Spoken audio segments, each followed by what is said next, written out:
बातमी नाशिकच्या राजकारणातून मुख्यमंत्र्यांनी शांतिगिरी महाराजांची भेट घेतली आहे। नाशिक लोकसभा जागेवरून महायुतीमध्ये हालचाली सुरू झाल्यात।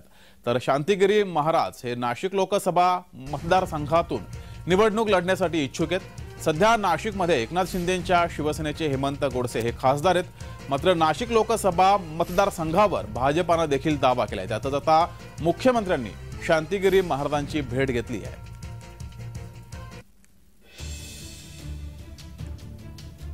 त्यामुळे नाशिक मतदारसंघ नेमका कोणाकडे जाणार अशी चर्चा आता सुरू झाली आहे। आपण शिवसेनेकडून किंवा भाजपकडून लढण्यास इच्छुक आहात का? तो निर्णय आमची सर्व कमिटी घेणार आहेत।